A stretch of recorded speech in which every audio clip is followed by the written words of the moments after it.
Hello and welcome to the CryptoSI DAODAO walkthrough. This is episode 7. So in our last episode, I believe we launched the actual DAODAO, the CryptoSI DAODAO on DAODAO. We launched this in the last episode. Here we are almost 2 months later, and we now have also a sub-DAO, which we launched and passed. So we've got a sub-DAO to, this has been built to facilitate the launch of CryptoSI DAODAO. So the idea behind this sub-DAO is that it controls the entire fair launch process.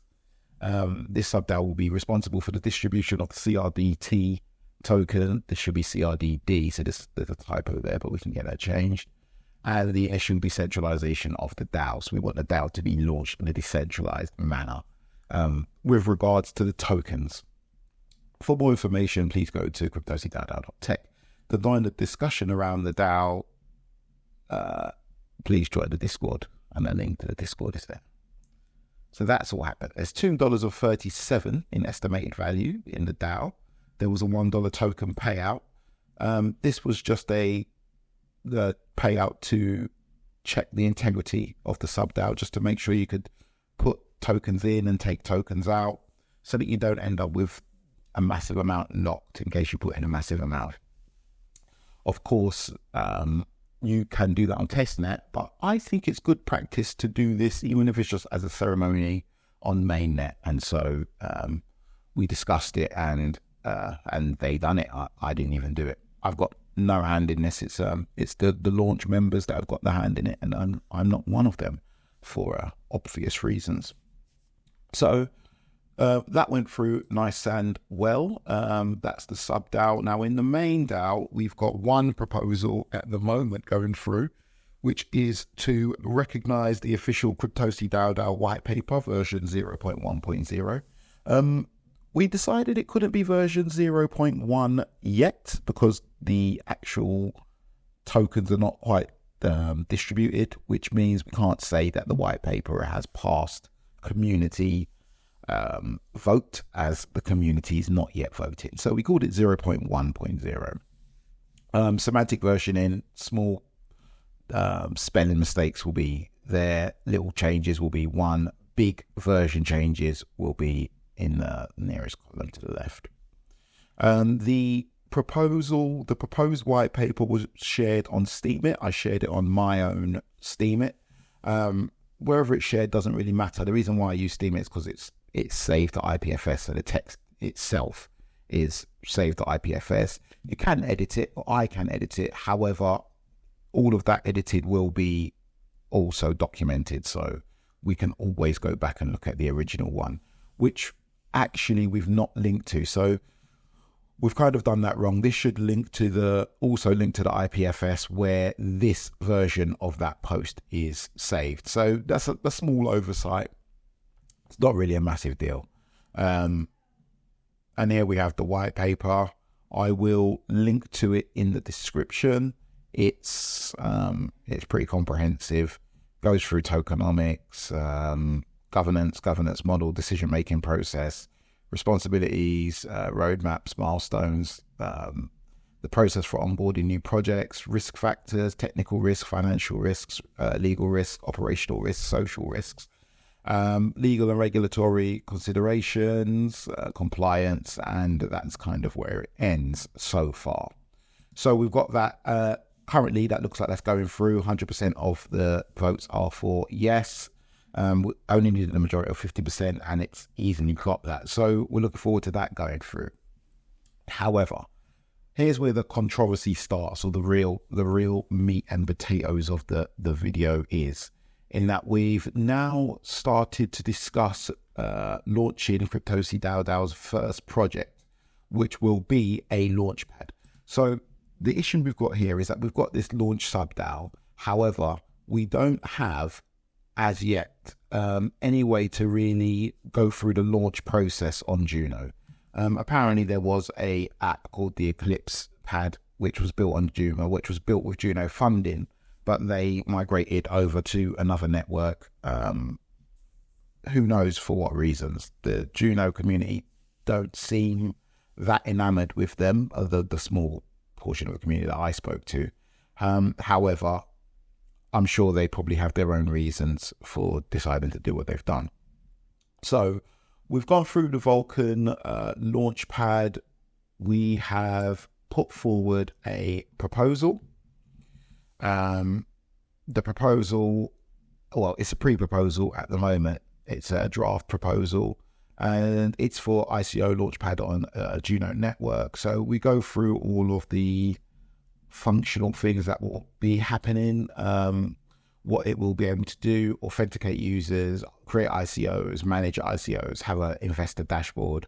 There'll be security measures, notifications and alerts, and it will integrate with various wallets. Non-functional requirements, we want it to be able to scale so it can handle multiple IPOs and loads of users. A lot of that scaling will be done at a blockchain level, smart contract level, let's say. Reliability should be consistent, and intuitive UI, UX. We'll skip forward to the UI. We've had some of these, zoom in, had some of these wireframes mocked up. Oh, actually, let's go on to Figma. This is my own Figma. So you can see here where we've done these discussions, and we've created these, a light mode and a dark mode, but basically we've worked through how the UI is going to work. Reason why I was keen that we done that sooner rather than later was that it gives people a better idea of what they're going to be funding. If people can actually see it, it ends up being a bit less than empty promises. Well, at least that's what I thought. However, my sentiments are not shared by everybody. So another interesting thing that we're planning to do with this Vulcan launchpad, if we can launch it on Juno network, is to have a unique fee distribution model. It's a model that we've used already with Bidify, whereby a portion of the fees go to whoever or whichever website actually pushes the listing to the smart contract, and a portion of the fees go to whichever website pushes the funding to the smart contract. So let's say I want to raise funds for a CryptoSI project, like, I don't know, a new hairstyle, and the new hairstyle costs 100,000, then 1% will go to whichever website I start that. So there could be not only Vulcan Launchpad, but people could launch sister sites. So I could launch CryptoSI's Launchpad, but just plug into the Vulcan Pad's smart contracts. So all of the smart contracts will be being handled by Vulcan Pad, which is trusted, which is being managed by a DAO, which is being managed by the community, and has all of these other whitelisting and other features that can make it legal within all jurisdictions. So that's the plan. Plan is in the long run to have it legal within all jurisdictions, and you need to have certain things like whitelisting. You need to have accreditors. You need to have those sorts of things in place so that it passes the world police, also known as the Americans. That's going to be the tough part. When we initially launch, we're not going to allow Americans because nobody wants that sort of violence. So 1% will go to the website whichever sister site it is that allows me to launch my fundraise. And then when people are actually donating to my site, I'm going to call it donating because if I say investing, it becomes, so people are donating or contributing, then the 1.5% fee will go to that site. So we're incentivizing people to create sites that interact with these smart contracts. Then a 2.5% fee will go to CryptoSI DAODAO. The CryptoSI DAODAO will then pay for somebody to market this platform, somebody to maintain the platform, people to do testing, people to add new features. All of those things will be funded by the DAO. That way, it's not down to me what gets funded, or it's not down to you what gets funded. It's down to us, like as a collective community, it's down to us. Milestones, the plan is to have the funding not held by us immediately so that we can do a runner. As you probably know, funding is not really an issue for us. However, it's not good to build out of your own pocket. I want the community to be invested. If they're not invested, then there's no point in me doing it. We're not going to build something on Juno if we're funding it ourselves and then hoping that they join our vision. No, we'll put forward the vision. If they want to join it, they join it. If they don't want to join it, then, it's like no hard feelings. But I can't really see a world in which we cannot convince Juno that this is a good way to spend $20,000 US, which is what we're asking for, which is it's not a lot for funding of this something like this. Benefits to Juno: enhanced utility. Having an ICO launchpad Juno network will increase with this increased utility and adoption. Secure ICO launches. Other people will come and launch here if it's easier to launch. There is competition in the form of sites like Pink Sale. However, I do genuinely believe that when you compare sites that look like this and are this, you have to use them in this way. If you compare those to sites which look like this and you use them in this way, you're looking at something which is I guess a little bit more like Web 2 in comparison to something which is a little bit more like Web 1. I mean, don't get me wrong, great site, and we've taken pretty much all of our inspiration from Pink Sale. Probably the best in its category. Works on multiple chains, which is something that obviously we'll have to look at in the future. But this layout and the way that it's done, it could be done a lot better. And I believe if they had competition, they would probably have to up their game. Currently, they don't have competition though. Anyway, we did put that out as imagery, and we put some imagery out. We put out how much we wanted to be funded by $20,000 which would be 130,000 Juno. If that goes up, Juno price is going up, then I'll obviously have to scale that down. I personally think the Juno price will go up, but depending on a few things. There are a few things that are worrying me, but I will cover that in the next DAO watch, so make sure you watch that. Pardon my phone. I'll put that on silent. So we got some responses. We've had one response so far. A person who says it doesn't make sense for an ICO platform. The network is permissionless, as anybody can already launch without requiring a DApp already. Yes, that's fine, but you can't fund it without requiring a DApp. And for you to launch your own token and your own DApp and get your own funding, you can't do that already. Be it their own IBC chains or as a Juno or as a token in Juno. You don't have to prove yourself to Juno users, but rather the market itself. Attract devs and liquidity, offer them something. Is it the best time now? I think it's the best time. I think the best time is now. I think the best time to build is in a bear market, because you build streamlined, right? So I think it is the best time to build now. I think literally now moving into a bull market is the best time to build. Is a launchpad what users are asking for every day? I think users are asking every day for marketing and price go up. I don't think that's relevant. Users are asking for often is also meme coins, sometimes things like that. Not to say that users are idiots, but no, it won't solve an urgent issue.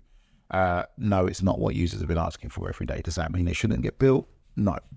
The urgency of an issue is subjective. Are we only going to build things that stop the network from falling apart? That's just firefighting. A launch project has a big handicap. Okay, what is the handicap? What can you offer of value to prospect ICO DApp developers that they can't get on their own? Funding is the thing. Like, you get to put it in front of people. Also, what we can offer is whitelisting accreditors. And once we get them on board, which will perhaps allow you to offer your ICO to accredited investors in particular, and investors in the United States, without having to be frightened of the repercussions of flaunting securities laws. So yeah, there is that. That was actually in the proposal, but maybe just skimmed over. Say you give them guidance in marketing. I'm not saying that. I haven't said that. I'm not going to give them guidance in marketing or technical support. How are you going to do that? Okay, well, I never said I was going to do either of those things. We don't need to fund empty projects with no clients, again, as it happened with Loop and Eclipse. Now, this is interesting. What you've got to remember is whenever you, and I tweeted about this earlier, whenever you approach a DAO whenever you approach a DAO and you're an outsider, we will always be met with no. Like, the needle always starts at no. It's just, I'd say Western culture. All right, let's say that. It's just Western culture for them to start at no, to treat everything with suspicion, because in the Western world, I don't know if it's all over the world, but I know in England and America, we live with constant vigilance that people are going to steal from us, because that's how our societies were built, theft and murder and stuff. So when you go into these DAOs, often you're going to be met with the needle pointing immediately at no, because people are always going to be suspicious of people who are not within their circle. Now, to point towards Loop and Eclipse Pad, for instance, that's fine, but why not point to DAODAO? Why not point to the projects that have been built on chain and have actually been successful? At this point, an empty project, as DAODAO was an empty project when it started, as Uniswap was an empty project when it started, as Aave was an empty project when it started, as Ethereum was an empty project for years after it started. Everything should start empty. If it's not started empty, then I don't see why it would start on Juno. Okay, so they're pointing towards these other projects that have failed. For me, that is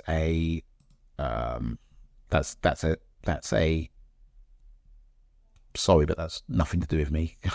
Nothing to do with us, the projects. And I don't think they even failed. I think they moved on.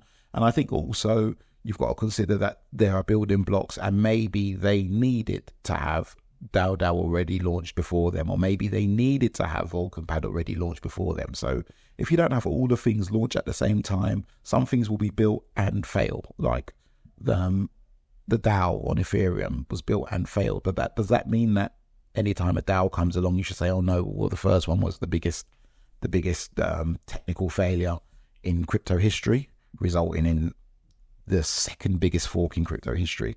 No. Better to develop a user base, attract them with something interesting, etc., and come back when you have launched it. I'm not going to do that. If I develop a user base and I attract them with something interesting, etc., I'm not going to come back. There's no reason to go back to Juno. If I develop, and this is the plan, if we can't get funding, or we can't get the Juno community behind this, then we fund ourselves. We go to Ethereum. We go to Ethereum mainnet. We go where all the users already are. We go to where all the liquidity already is. We go to where people are already launching all of their dApps, because they're all already planning to launch where everybody's winning. So this idea that be a winner before you come to us it's nonsensical, because Juno are not winners themselves. If we look at Juno's market cap, it's $14 million. There's people with more than that.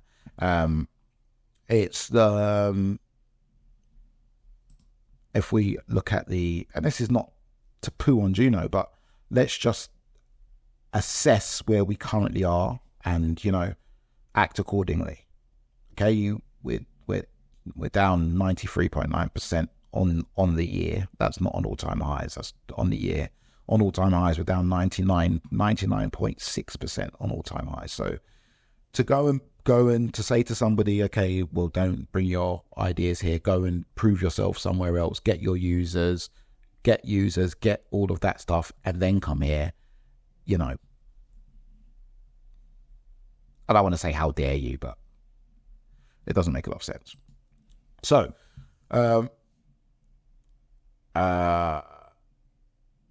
so DAODAO, I'll speak about them briefly. It turns out DAODAO are looking to migrate to Secret Network. Secret Network are going to pay them a substantial amount of money for them to start working with Secret Network, which I assume would mean you can create DAOs and stuff like that on Secret Network. Difficulty then being what makes Juno special if I can go and do the DAO stuff on Secret Network, but I've also got privacy on that network.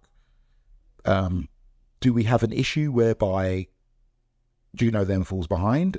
Is anybody from Juno trying to get Secret Network to build something to do with privacy or give Juno privacy features? No. Then, you know, the DAO jewel in the crown, how do you protect it if you're not backing it up with other good apps that bring value to the network? So I think Juno should not rest on the DAO crown. That's why I didn't come to Juno and just say, oh, DAO is great, and then just sit and watch them. You have to also build your ecosystem. You can't just have the one thing and then think, oh, we're just going to throw liquidity at it. Oh, we'll just give liquidity incentives, liquidity, and do the Evmos thing, and then just get smashed to smithereens, right? And that's where Juno are heading, and that's why I decided I want to build on Juno. And subsequently, the people in the CryptoSI DAO agree. Will vote no currently, as it doesn't bring value to Juno, or maybe it doesn't bring enough value to Juno. It isn't a priority as developing deep liquidity. It isn't a priority as it was not as much as a priority as developing deep liquidity. Developing liquidity without apps doesn't make a lot of sense. You're just giving away rewards to people who have already got the tokens. Some people come, they squeeze the liquidity, and then they run away. I've done the exact same thing with Juno. I bought when the returns were really high. I had a massive airdrop, and both of those things, as soon as that liquidity dried up, I moved it because I'm not being exit liquidity for someone else. That's what's happening. So you can't have liquidity without apps. What you need to build your network is you need fee revenue. You need people to actually be using your network for things, which means you need more dApps. You can't have dApps without funding, which is why I want to build the Vulcan launchpad. That doesn't mean don't do it if you believe in it, only that it doesn't necessarily merit funding from the community pool, dev fund or whatnot. If you insist, go for it with your own funds. Now this I love. This is very fair. Like, if you really want to do it, like, go ahead, yeah, do it if you really want to do it. And I've heard this a lot of times, and often I have done it. Go ahead and done it with my own funds. The problem I've had when I've done that, especially on these sorts of small networks, is that nothing gets built around it because nobody is really incentivized to continue where I've left off. So I've been on smaller networks where I've built dexes, and then I've turned around and I've said, well, can we get some projects to use this dex? Because there's no point in having a dex where the only thing you can trade is in and out of the native token. We need actual projects. Now we've got DAO. DAO exists, but it needs funded. Like, you need a way for somebody to say, okay, I want to do this DAO. Let's fund it. And of course, you can have the DAO in very simple terms. You can have DAO. Let's see. In very simple terms, you have some kind of rudimentary way to send money to the DAO, and I don't know how, some rudimentary way they send you something back in return, but that's not a purpose-built app. That's like saying we didn't really need DAO because you could always have had multi-sigs anyway. Multi-sig is just a thing you could have, so why do you need DAO? And you know, it doesn't people weren't asking for DAO every day. It wasn't something that was urgent and urgently needed to be built. It wasn't, but yet still was easily the best thing that's built in the Juno network, and it's, I would say, top 5 applications across Cosmos. Yeah, I think that's fair. So we responded. Obviously, you can go for all of this at your own leisure, but I basically responded saying the things that I've said now.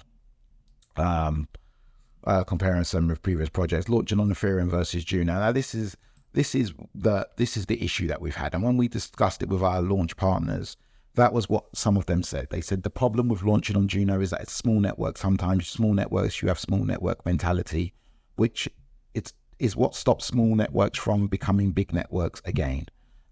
This protect your capital goes into overdrive, and you don't look at the ways in which you can stop something from failing. I've tried to consider that in placing milestones, but essentially, hopefully we can do it with the Juno people. I want to try to appear on the Juno Communications podcast with the guy. I think he's from Manchester or somewhere like that. With that guy, I want to, maybe he's from Stoke. I'm going to guess Stoke. I want to get on a podcast with that guy, explain what it is we're trying to do, and try to get the community to understand that we're not going to get to the promised land with just DAODAO. We need to build things around DAODAO. Those things need to be funded. If you funded things before and they've not worked, then you need to assess why and make sure those things work in the future. I think multi-sigs, I think having a launch DAO, I think having milestones, clear milestones, which although I've put them here, I have put milestones, these definitely need to be reworked. They're like literally, that's a starting point for the negotiations. Milestones shouldn't all be equal value, and they shouldn't all be so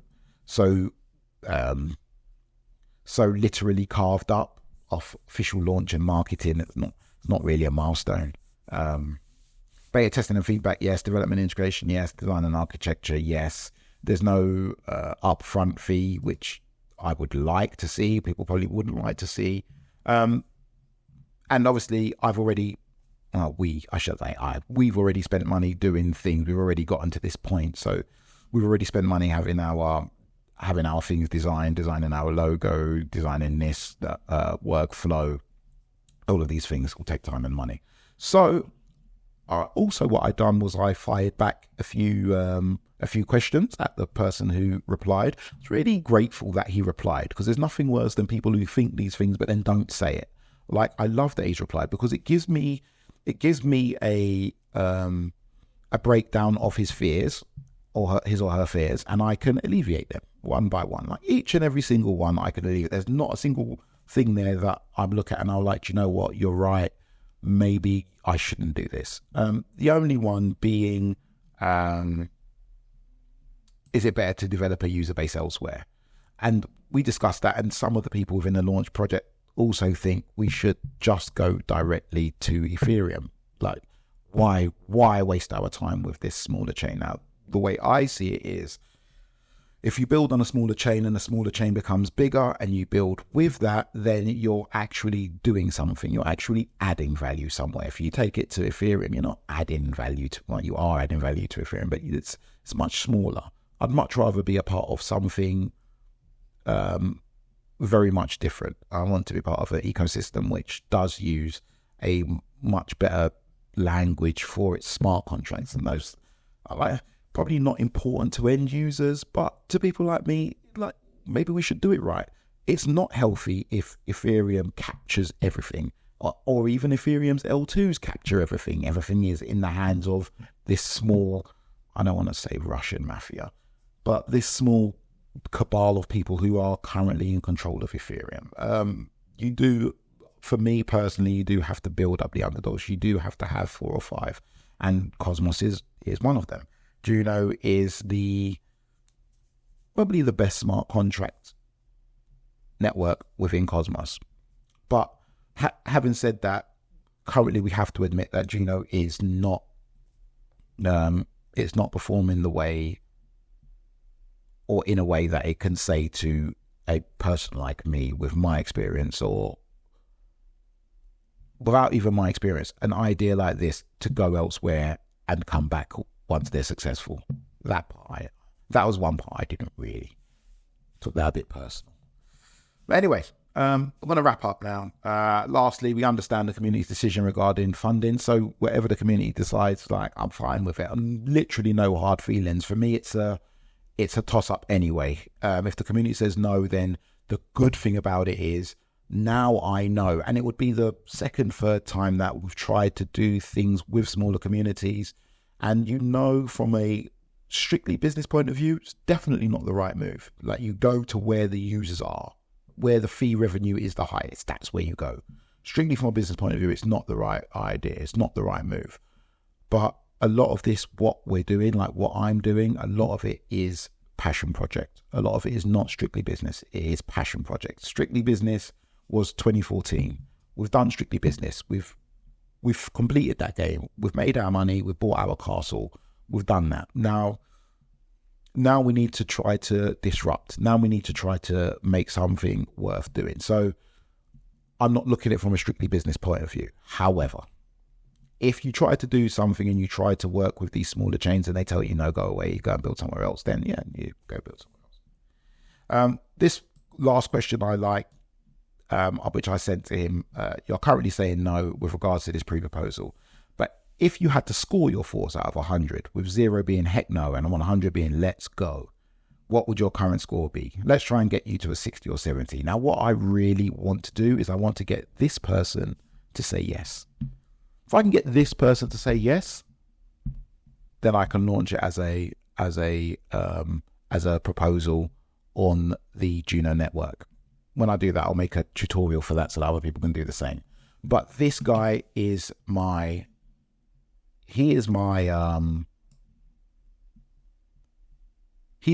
yardstick, because he was the first one to come out, and he come out with some very good points. Yeah, also one or two very bad ones, which sort of upset me. I'm taking it personal, but some very good points.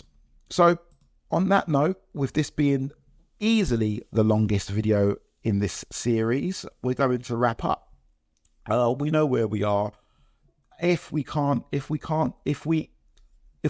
funding, which I still feel like is 70-30 that we can get funding. If we can get funding, I still feel that we can. If we can get funding, then we'll build it. If we can't get funding, we have to start reconsidering the entire CryptoSI DAODAO. What's the point in having a DAO built on Juno if the Juno community doesn't want to fund things that aren't successful elsewhere? If that's the case, then what I have to do is then I have to take the CryptoSI DAO to Ethereum, build all the things on Ethereum, and then come back to Juno, which I won't do.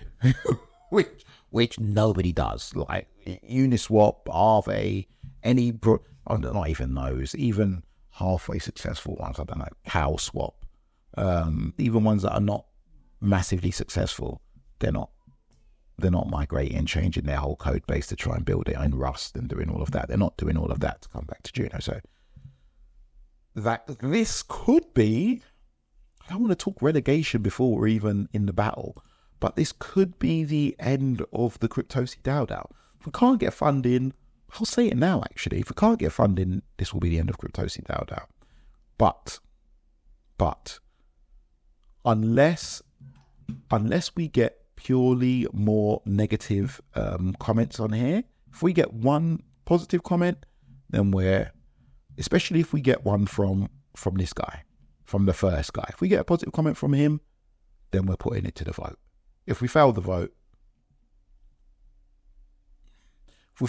maybe we go back to the drawing board and we change some things. If anything pops up, the reason we have a pre-proposal is that nothing really pops up. But if we fail the vote, then it's difficult to justify building a DAO on a network that wants you to build elsewhere. It's very difficult to justify that. And so I would build elsewhere. I would do what he says. I would take my empty project with no clients and I'll build it elsewhere. So on that note, I'm going to wrap up. after the longest ever episode of the CryptoSI DAODAO walkthrough. And this is where the DAO has gotten to. So from very humble beginnings, we now have a DAO. We now have our own white paper within the DAO. We now have a launch team. We've had a couple of calls. We've really established a good working process for things. And now we need to actually get the DAO funded, but there's no mechanism for that. And so we're going to build one. But I'm not funding that myself because I'm already funding the DAO myself. And if I do that, and it's now beginning to seem like some of the people in the network want you to build elsewhere, then I'll build elsewhere. But that means I'm one of few voices within the CryptoSI DAODAO that is saying stay on Juno. Other people are already saying go to Ethereum. So I guess it would only prove them right. Thank you for watching. Please don't forget that I have a book that is out called The Ultimate DAO Handbook. I also do a show every fortnight called DAO Watch. Make sure you buy the book or read it on Kindle. It's an ebook. And make sure you watch DAO Watch because it's amazing. DAOWatch.blog. CryptoSI DAODAO signing out. Peace.